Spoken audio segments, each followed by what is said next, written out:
কিন্তু কোনোভাবে বাংলাদেশ জাতীয়তাবাদী ছাত্রদলের রাজনীতিকে দোষারোপ করে যদি আপনি বাধাগ্রস্ত করেন, তাহলে সেটি কোনোভাবে কাম্য নয়। বাংলাদেশ জাতীয়তাবাদী ছাত্রদল সবসময়, আমরা বিশ্বাস করি গণতান্ত্রিক রাজনীতি এবং প্রকাশ্যে রাজনীতি বিশ্বাসী, সেখানে আমরা সবাইকে স্বাগত জানাচ্ছি। কিন্তু একই সাথে সরকারের পৃষ্ঠপোষকতায় থেকে, সরকারের আর্থিক সকল সুযোগ সুবিধা গ্রহণ করে, সরকারের সকল প্রশাসন যন্ত্রকে ব্যবহার করে যদি রাজনৈতিক দল গঠিত হয়, সে রাজনৈতিক দলের ভবিষ্যৎ কী হবে বা অতীতে খুব বিশেষ সুখকর হয়নি, সেটি আসলে সময় বলে দেবে। গণ অভ্যুত্থান পরবর্তী সময়ে বাংলাদেশে কয়েকটি ছাত্র সংগঠনের আত্মপ্রকাশ আমরা দেখেছি। আমরা বাংলাদেশ জাতীয়তাবাদী ছাত্রদল সবসময়, আমরা বিশ্বাস করি গণতান্ত্রিক রাজনীতি এবং প্রকাশ্যে রাজনীতি বিশ্বাসী, সেখানে আমরা সবাইকে স্বাগত জানাচ্ছি। এবং আমরা গণমাধ্যমে দেখেছি আরেকটি ছাত্র সংগঠন আত্মপ্রকাশ হতে যাচ্ছে, আরেকটি রাজনৈতিক দলও আমরা শুনেছি আত্মপ্রকাশ হতে যাচ্ছে। আমরা সবাইকে স্বাগত জানাচ্ছি। এই যে আমাদের স্বাগত জানানোর যে বিষয়টি, সেটি আমরা অত্যন্ত ইতিবাচক, যে বাংলাদেশ জাতীয়তাবাদী দলের যারা আদর্শ গ্রহণ করে এবং বহুদলীয় গণতন্ত্রে আমরা বিশ্বাসী, আমাদের চিন্তা চেতনায়, আমাদের বক্তব্য বিবৃতিতে সব জায়গায় এক ধরনের বহুদলীয় গণতন্ত্রের ধারা আসলে সবসময় এটি আমরা বহমান রাখছি।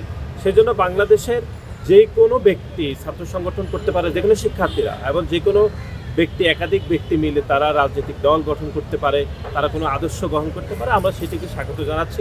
কিন্তু একই সাথে সরকারের পৃষ্ঠপোষকতায় থেকে, সরকারের আর্থিক সকল সুযোগ সুবিধা গ্রহণ করে, সরকারের সকল প্রশাসন যন্ত্রকে ব্যবহার করে যদি রাজনৈতিক দল গঠিত হয়, সে রাজনৈতিক দলের ভবিষ্যৎ কী হবে বা অতীতে খুব বিশেষ সুখকর হয়নি, সেটি আসলে সময় বলে দেবে। কিন্তু আমরা সবাইকে স্বাগত জানাচ্ছি। কিন্তু আপনি দেখেছেন একটি রাজনৈতিক দল ইতিমধ্যে গঠিত হয়েছে, যারা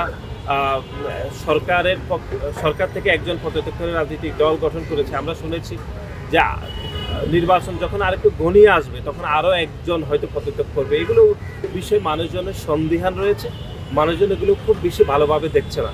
কারণ 2024 সালের যে গণ অভ্যুত্থান অনুষ্ঠিত হয়েছিল, সেই গণ অভ্যুত্থানের যে প্রেক্ষাপট ছিল, সেই প্রেক্ষাপট ছিল 2014, 2018 এবং 2024 সালে মানুষ নিরপেক্ষভাবে ভোট দিতে পারেনি।